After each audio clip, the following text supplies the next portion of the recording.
ururka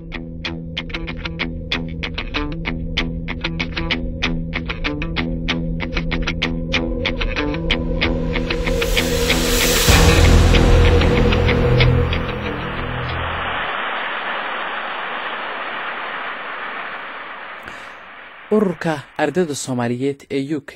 waxay markii ugu horeysay u safreen wadanka Sweden iyagoo kaashanaya dhalinyarada ururka SAFE si ay u faafiyaan isla markaana ay ugu helaan taageero fikirka ay ku kobcinayaan tacliinta sare ee dalkeena.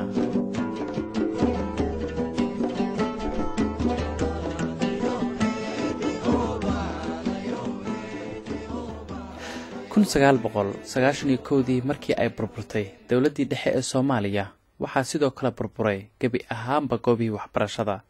taasi waxay sababtay inay dib uga dhacaan dadkeennu dhanka tacliinta. dugsiyada hoose, dhexe iyo sare ayaa bilowday muddo kadib. xilliyadii 1997 waxaa iyana dib u bilowday tacliinta sare ilaa heer jaamacadeed oo lagu barto culuum kala duwan. wayna ka qaalisan yihiin dugsiyada hoose, dhexe iyo sareba. waana sababta keentay inay sii wadi waayaan arday badan xagga dhaqaalaha awgeed. markii ay ka haraan waxbarashada ayaa ardayda qaarkood waxa ay ku hamiyaan inay helaan shaqo si ay ula soo baxaan nolol maalmeedkooda. wadankana kama jirto wax shaqo ah. dantu waxay u sii gudbisaa inay gacmaha u horsadaan oo ay wax ka sugaan qaraabadooda joogta dibadda haddiiba ay jiraan.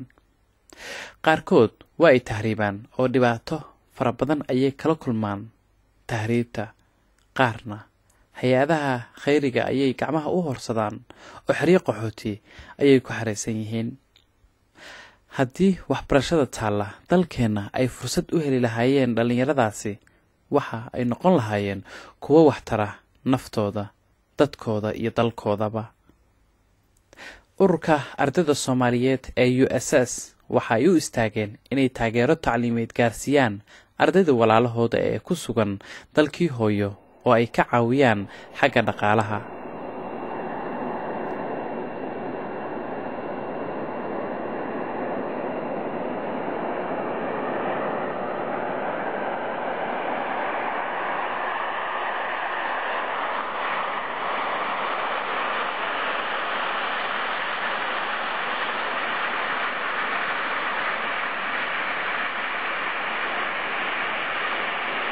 والله رمحانتي وحن أركان مشروع يعني قيمة له ودني نمله ضدني مله يعني بلا آدني مله يعني أنا أدقيره تندت كذا كدم بيجي وودن كذا صوتكتين أنا بحقبتان فكرة دينا ده سو فكرتين يعني رمحانتي وواحد آدي أدو قيمة بدن وواحد آدي أدو في عن أنا جنا وين بصور دويننا ويدوموها بليننا وين قرب استاجينا إن شاء الله وحنا إلهي نكبر يعني متقنا أتكقول قارتان وكاميرا دشان متقنا أدركتان أردد العاوسين أو متقنا قربيين نتاجون وإيه أنا ذكر سيعاون دونا.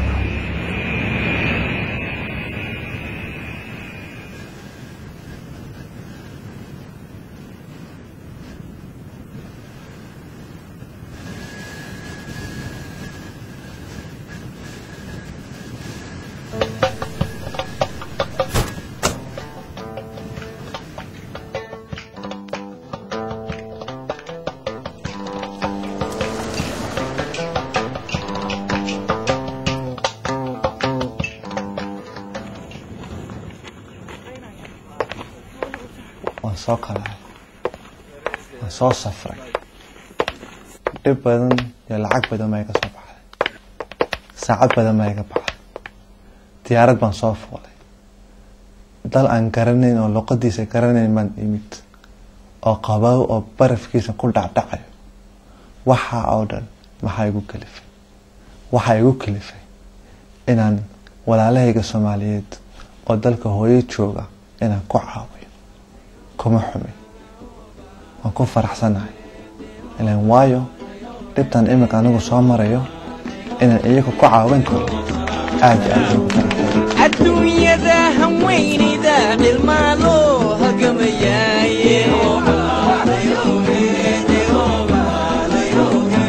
هوا ذنا ركبات دقو ضيحه صوت ياي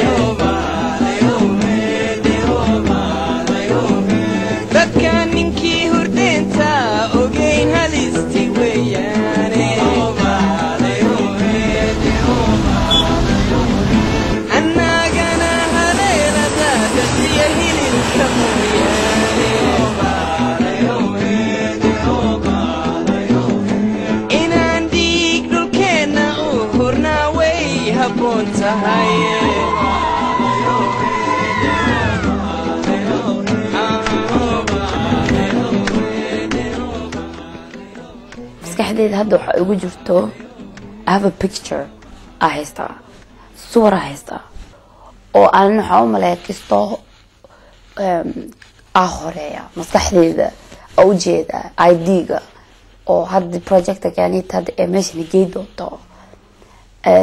taasitan waxa waaye suurkaas dhalinyaro badan jaamacad ku jiraan nabad jirto wax ay baranayaan maskaxdeeda ku jirto gabdho wiilal wadad haddana wax kala sii barayaan. That's what I see in my head.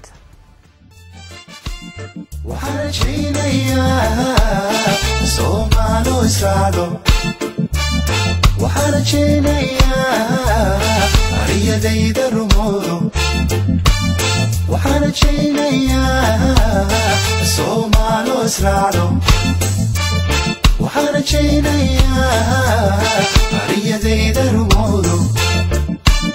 وحنا جينا يا أنا بدي راحو وحنا جينا يا أنا بدي راحو ما ليسرع ما أصير كل يوم هو قاعد كنا أو هم هو قاعد كنا وإنا كو بلوننا وددالنا labo inaan bilowno inaan mirihii wada beerano waayo maanta uu ma aha dunida waa in beri loo fakaro marka maxaan sameynaa aan dadkeena ku qabano. True success is not the achievement of one but the progress of the whole. waxa waa horumar saxa ma aha natiijada uu gaaray hal qof waa horumarka oo group dhan gaaro. Knowledge is power. waa aqoon waa awood. aqoonta sideedaba waa awood. waxbarasho sare waa wixii horumarka gaarsiin lahaa ummadda dhan oo u soo saaraya takhaatiir oo u soo saaraya dadka guryaha u dhisi lahaa dadka dariiq u dhisi lahaa dadka dowladda u wadi lahaa dadka macallimiinta u noqon lahaa waxaasoo dhan waxa soo saarta waxbarasho sare. waxaad moodaysaa fikraddan ay dhalinyaradu keeneen inay ahayd fikrad laga maqnayd aqoon dalkeena waxaa burburiyey maanta heerka uu jooga gaarsiiyey waxa weeye aqoon daro waayo ninka jaahilka ah wuxuu ka dhigan yahay nin waran wata indha aan qabin oo indhala dhegala warankaas wuxuu ku dhufanhayo waxa ka imaanaya cawaaqib xumada aan ogeyn. dadka qofka qoriga qalin baa loogu bedeli karaa qofka hadduu wax barto qori ma qaadanayo qofkaan qoriga qaadanaya waa qof aan waxba baran sidaa darteed dhibta waxaa keenaya qoriga inuu qofku qaato waa waxbarasho la'aan qorigana waxaa looga dhigi karaa in wax la baro jaamacad hadduu ka soo baxo qori ma qaadanayo faa'iiday taasina taraysa nabadday wax ka qaadanaysa. waxaan xiriir la sameynay 10 jaamacadood oo hadda barnaamijkan qayb ka mid ah. jaamacad walba marka waxay tiri 20 arday ka intaan laba idinku daraynaa waa meeqa 220 arday. dhowr sano ka bacdi hadduu ilaahay yidhaahdo sanad walba waxaan kuu soo qaban jibinaya 220 arday. waa targetka waan awoodnaa inaan ka badino laakiin waa target. aqoontu waxa weeye ay dhalinyaradu loo keentay weliba waa dhalinyaro ambitious ah damac badan rabo wax weeye inay qabtaan taladana hal qof baa keena talada Soomaali waxay ku xorowday oo dhan 15 wiil baa keenay 20 sano la soo dhaafay markii Soomaaliya soo qaxday oo dibadda tagtay waxa la islahaa dadka dibadda taga waxay arki doonaan iskaashiga ka dhaxeeya qof madow iyo qof cad qof faqri ah iyo qof taajir oo dantoodu ay tahay mid sideen danteena ku ceyrsanaa marka waxay ila tahay taas wax badan ayaa la sugay fikradaas laakiin way soo daahday runtii hadda waxaad moodaa tunnelka ama dusmada meesha ugu shishaysa in iftiin yar ka soo baxay oo ah in generation cusub uu soo baxay oo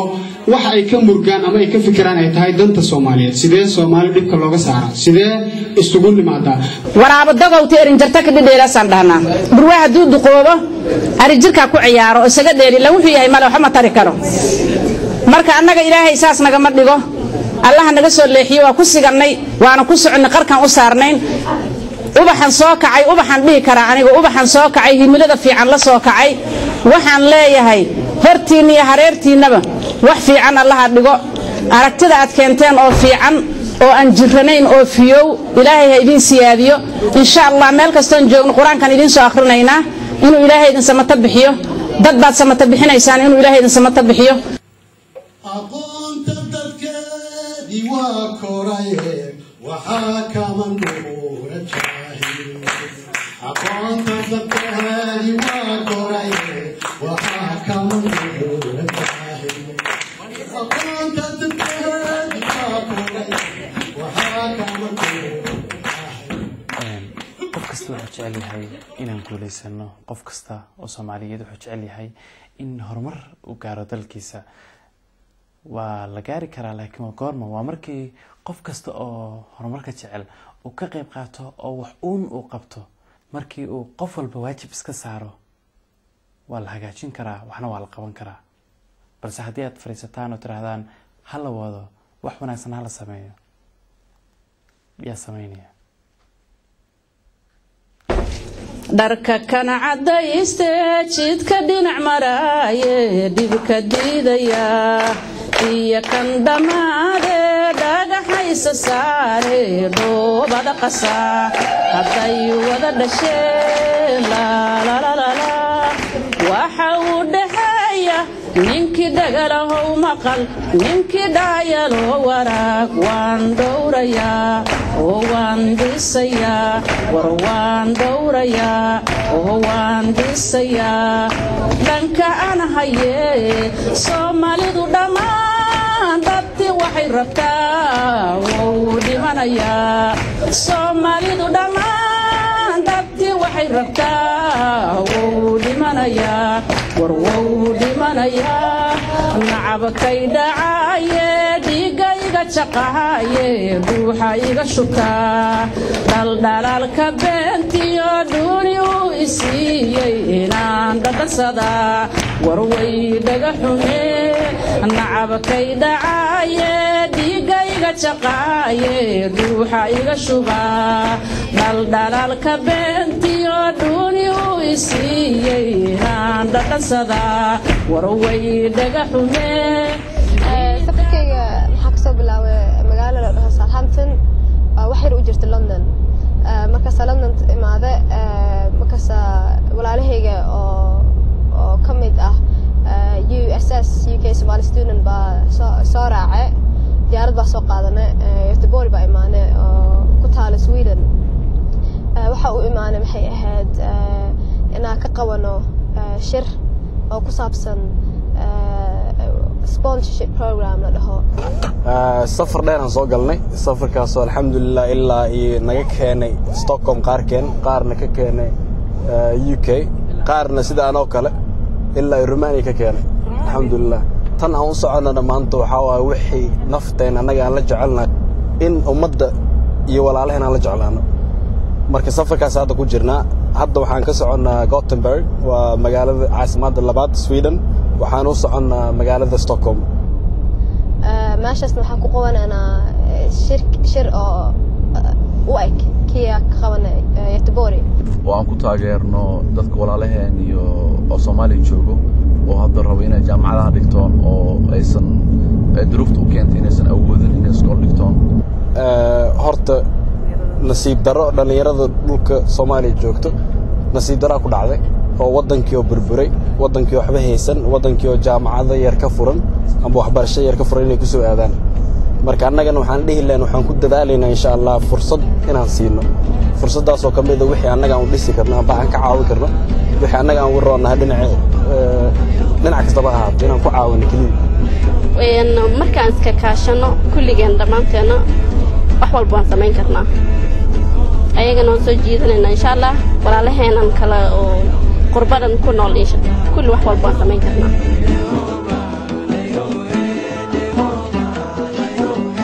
How come they only fix the bridge after somebody has fallen over? How come they only fix the bridge after somebody has fallen over? How come you turn the deaf listener when it's your own brother calling over?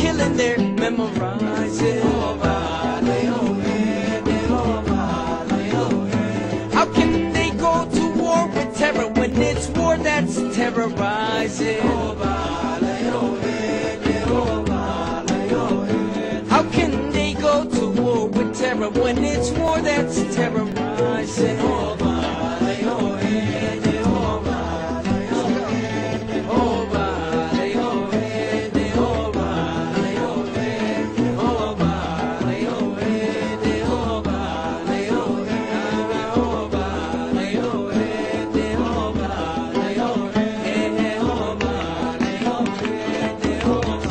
body. الدنيا ذا همويني ذا المالو هقمياي هواذنا ركبات دقوق يا حوس صوتي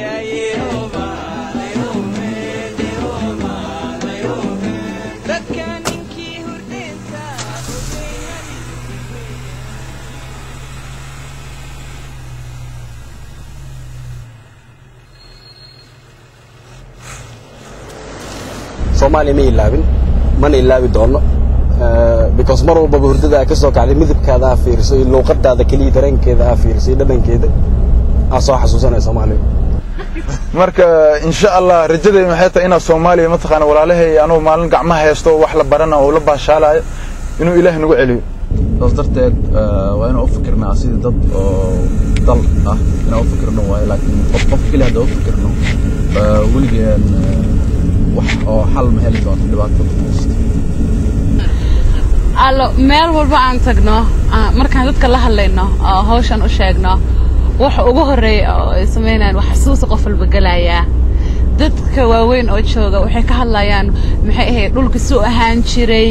iyo si noo dhiirigelinayaan iyo dareenka soo baxay iyo baahida ay qabaan waxaasoo dhan wax aad looga farxayo waxaan noqonaysaa qiiraanaysa marka maqashid oo dareentid dadkii meesha fadhiyay oo kulligood rajo galaysa marka maxay hadal bilaabaan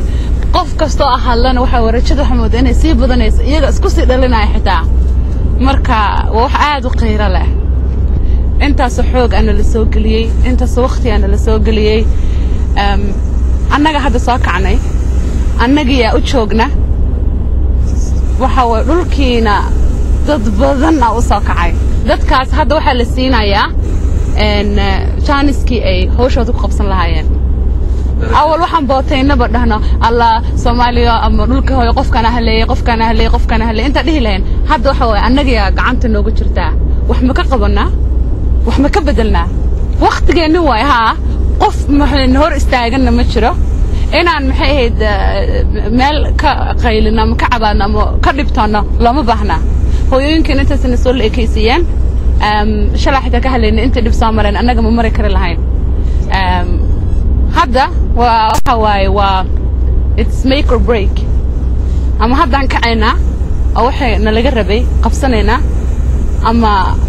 waxaan waaye tan waliga kama bixin oo isaga jirana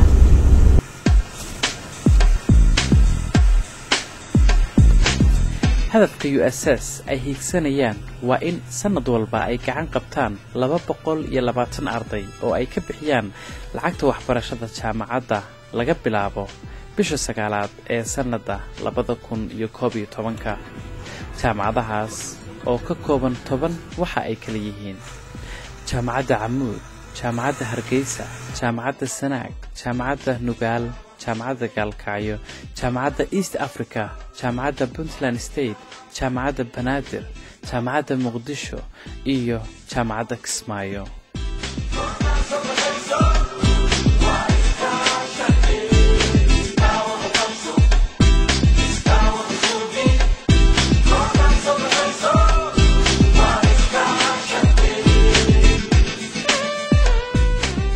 hubaal ah in fikirkan uu yahay fikir u baahan in qof kasta oo Soomaaliya uu ogaado qof walba uu og yahay xaaladda haatan ka jirta dalkii iyo dadkiina haysata saddex nooc baa lagu gaari karaa dadka waaweyn oo kale inta badan waxay ku xiran yihiin TV-yada wararka Soomaaliya oo kale iyo ay kala socdaan iyo idaacadaha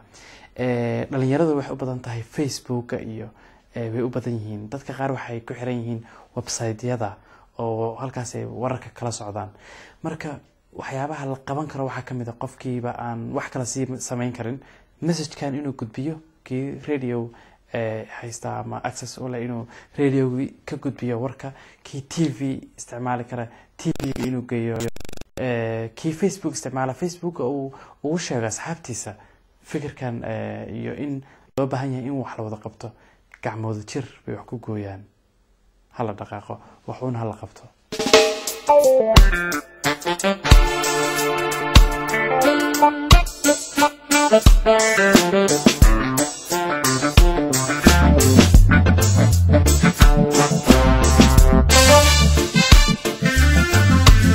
waxaan rajaynayaa